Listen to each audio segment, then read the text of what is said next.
بسم الله الرحمن الرحيم الحمد لله رب العالمين وأشهد أن لا إله إلا الله وحده لا شريك له وأشهد أن محمدا عبده ورسوله صلى الله عليه وعلى آله وسلم تسليما كثيرا أما بعد فتنقاقرنا مسرت زاري من جمرو ثلاثة الأصول وأدلتها صوست مسرتنا ماسرجا وتشا يميلون الشيخ محمد بن عبد الوهاب رحمه الله تعالى كتابي هنا ሼኹ ታሪካቸው የታወቀ ነው። እኛ ግን አጠር ባለ መልኩ ኪታቡን ልንማማረው ስለፈለግን ወደ ተርጀማቸው ወይንም ታሪካቸው አንገባም። ሼኹ ኪታባቸውን ቢስሚላሂር ረህማኒር ረሂም ብለው ይጀምራሉ። ቢስሚላሂር ረህማኒር ረሂም ቢስሚላህ ሲባል በአላህ Subhanahu Wa Ta'ala ስሞች አርረህማን የሰፊ እዝነት ባልተቤት የሆነው አርረሂም አዛኝ በሆነው በአላህ Subhanahu Wa Ta'ala ስሞች እጀምራለሁ ወይንም በአላህ Subhanahu Wa Ta'ala ስሞች እታገዛለሁ ማለት ነው። ኢዕለም እወቅ ይላል ኪታባቸው ላይ በዚህ ነው የጀመሩት ከበስመላ በኋላ ኢዕለም እወቅ ረሂመከላህ አላህ Subhanahu Wa Ta'ala ይዘንልህና أنه يجب علينا نقرؤ بنيا لاي واجب يهونال قد يهونال تعلم 40 مسائل أرات نقروتشن ممار أرات نطبوتشن ممار بنيا علينا سلو بنيا بمسلموش لاي مارت وقد يهونال الأولى كالنزي نطبوتش مجمراو العلم أوقات بنيا لاي قديتانو أوقات دينوراني قبال من أين أوقات كتبالا ዱንያ ላይ ብዙ አይነት ዕውቀት አለ። ጠቃሚ ዕውቀት አለ፣ ምንም የማይጠቅም ዕውቀት አለ፣ ጎጂ ዕውቀት አለ። እንደዚሁ ደግሞ ዱንያ ላይ ጠቅሞ አኺራ ላይ የማይጠቅም ዕውቀት አለ ማለት ነው፣ ለአኺራ የማይሆን። እዚህ ጋር ግን የተፈለገው ወደ አላህ Subhanahu Wa Ta'ala የሚያቃርበው የሆነ ዕውቀት ነው። እሱም وهو እሱም ማዕሪፈቱላህ አላህ Subhanahu Wa Ta'ala ማወቅ ومعرفة نبيه صلى الله عليه وسلم نبي صلى الله عليه وسلم ማወቅ ومعرفة دين الإسلام እስልምናን ማወቅ ግን ምን አሉ بالادله በማስረጃ ነው።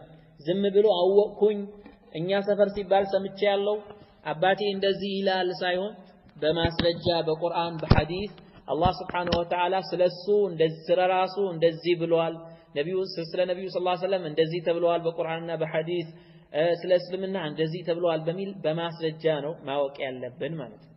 ስለዚህ ከኛ የሚፈለገው ዕውቀት ምን አይነት ዕውቀት ነው? ዋጅብ የሆነው አላህን ምናውቅበት፣ ነብዩን ሰለላሁ ዐለይሂ ወሰለም ምናውቅበት፣ ዲናችንን እስልምናን ምናውቅበት የሆነ በማስረጃ ማለት ነው። አላህ Subhanahu Wa Ta'ala ስናውቅ በአላህ Subhanahu Wa Ta'ala አላህ እንዳለ ማመን፣ እንደዚሁ ደግሞ በአላህ Subhanahu Wa Ta'ala በስሞችና በባህሪያቶቹ በቁርአንና በሐዲስ በተገኙ ስሞቹ በአጠቃላይ በተገኙ ባህሪያቶቹ በአጠቃላይ ማመን፣ እንደዚሁ በአላህ Subhanahu Wa Ta'ala ኡሉሂያና በአላህ Subhanahu Wa Ta'ala ሩቡቢያን ማመን የሚለውን እዚህ ውስጥ ይገባሉ ማለት ነው። ሼኹ ረሂመሁላሁ ተዓላ ይህንን እነዚህ ነጥቦችን ኪታባቸው በእነዚህ ነጥቦች ወይንም የነዚህ ነጥቦችን የነዚህ ነገሮችን ርዕስ ሰጥተው መጻፋቸው እነዚህ ነገሮች እነዚህ ቦታ ላይ የተጠቀሱ ነጥቦች ከባድ ነጥቦች ናቸው። አንድ ሰው ዱንያ ላይ እንኳን ችላ ብሎ ቢያልፋቸው ቀብር ላይ ማያልፋቸው የሆኑ መስአላዎች ናቸው፣ እነዚህ ነገሮች ናቸው ማለት ነው። ምክንያቱም አንድ ሰው ከሞተ በኋላ ሲቀበር መላእክቶች መተው ይጠይቁታል። የሚጠይቁት ደግሞ ስለ አላህ ስለ ነብዩ ሰለላሁ ዐለይሂ ወሰለም ስለ ዲኑ ነው የሚጠየቀው፣ እዚህ ጋር ያሉ ነጥቦች ማለት ነው። ስለዚህ አንድ ሰው በህይወት እያለ አላህ Subhanahu Wa Ta'ala እሱን ብቻ ለማምለክ በብቸኝነት ሊያመልከው ለዒባዳ እንደፈጠረው አውቆ እነዚህ ነገራቶችን በማስረጃቸው አውቆ ተምሮ መስራት አለበት ለአኺራው ማለት ነው። በሁለተኛ ምን አሉ ሼኹ الثاني العمل به በሁለተኛው መስራት ማለት ነው። አይ ስለ አላህ ካወቅን በኋላ ስለ ነብዩ ሰለላሁ ዐለይሂ ወሰለም ካወቅን በኋላ ስለ እስልምና ካወቅን በኋላ العمل به ከዛም መስራት ማለት ነው። መስራት አለብን። ዕውቀት ስራ በስራ ካላስከተልነው ፋይዳ የለውም፣ ጥቅም የለውም። አላህ Subhanahu Wa Ta'ala ዕውቀት ኖሮት የማይሰራ ሰው በዕውቀቱ የማይሰራ ሰው ባህያ ነው ያመሳሰለው ማለት ነው። ከመሰል الحمار يحمل أسفارا ልክ መጽሐፎች እንደተጫነ አህያ ነው። ያኒ ዕውቀት አለው ይሐፍዛል ግን አይሰራም። ልክ አህያ በተጫነው ኪታብ አንብቦም ይሁን ተረቶም እንደማይጠቀም ሁሉ ይሄ የሚጠቀመው ነገር የለም ማለት ነው።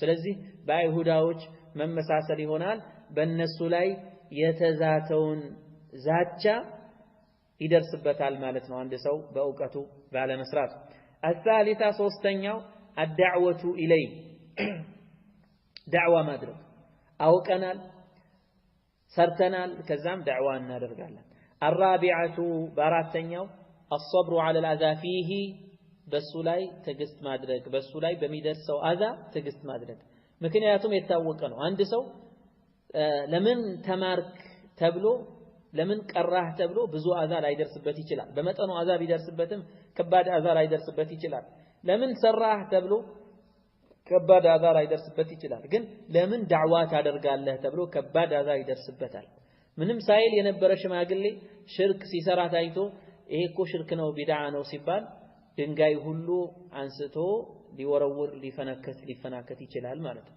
ስለዚህ ለዚህም ጊዜ ደግሞ ከባድ ሰብር ስለሚያስፈልግ አንድ ሰው አስቀድሞ ማወቅ አለበት ዳዕዋ ከመጀመሩ በፊት ማወቅ አለበት ዳዕዋ ሲያደርግ አዛ ሊደርስበት እንደሚችል በል እንደውም አዛ እንደሚደርስበት አዛ ሲደርስበት ደግሞ ተስፋ መቁረጥና መተው እንደሌለበት አስቀድሞ ማወቅ አለበት ወደሊሉ ቀውሉሁ ተዓላ የዚህ ማስረጃው የአላህ Subhanahu Wa Ta'ala ንግግር ነው ላለፉት ነጥቦች ማስረጃቸው የአላህ Subhanahu Wa Ta'ala ንግግር ነው አላህ Subhanahu Wa Ta'ala እንዲህ ይላል ቢስሚላሂር ረህማኒር ረሂም ወልዐስሪ ኢነል ኢንሳነ ለፊ ኹስር ኢላ الذين آمنوا وعملوا الصالحات وتواصوا بالحق وتواصوا بالصبر الله سبحانه وتعالى والعصر በጊዜያት እምላለሁ ይላል አላህ Subhanahu Wa Ta'ala በጊዜ ይምላል አላህ በፈለገው ነገር ይምላል ሰዎች ግን በአላህ Subhanahu Wa Ta'ala እንጂ በሌላ መማል አይቻልላቸው ወልዐስሪ በጊዜ ይምላል ኢነል ኢንሳነ ለፊ ኹስር ሰው በአጠቃላይ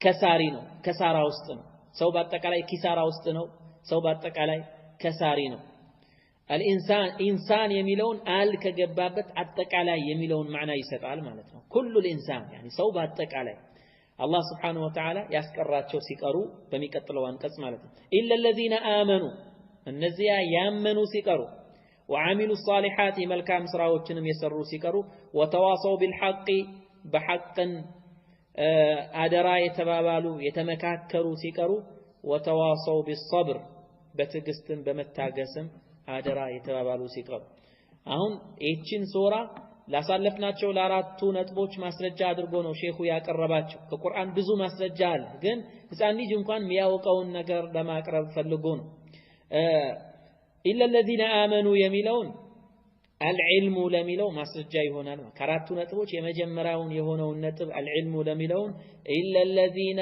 آمنوا የሚለውን ማስረጃ ይሆናል ምክንያቱም ኢማንና ዒልም የተቆራኙ ስለሆኑ ማለት ነው ኢማንና እውቀት የተቆራኙ ናቸው አንድ ሰው በአላህ የሚያምነው በነብዩ ሰለላሁ ዐለይሂ ወሰለም ትክክለኛ እምነት የሚኖረው በእስልምና ትክክለኛ እምነት የሚኖረው እውቀት ሲኖረው ነው وعملوا الصالحات ለሚለው العمل به ለሚለው ማስረጃ ባወቅነው መስራት ለሚለው ማስረጃ وعملوا الصالحات መልካም የሰሩት የሚለውን ይሆናል መልካም ስራዎች የሰሩት የሚለው ይሆናል وتواصوا بالحق ما የሚለውን ደግሞ وتواصوا ማለት እኮ አውሳ بعضهم بعضا يعني ከፊላቸው ለከፊላቸው የመከረ ይሄን እንስራ ይሄን እናድርግ ብለው የተመካከሩ አላህ በሚወደው ነገር ላይ በሐቅ ላይ የተመካከሩ ማለት ነው ይሄን ደግሞ الدعوه اليه መመካከር አላህ የሚወደውን ነገር እናድርግ አላህ የከለከለውን እንከልከል የሚለውን ነገር በዚህ መመካከር ዳዕዋ ማድረግ ነው ከፊላችን ለከፊላችን ዳዕዋ እያደረግን ነው ይሄ وتواصوا بالحق የሚለውን الدعوه اليه ለሚለውን ማስረጃ ይሆናል وتواصوا بالصبر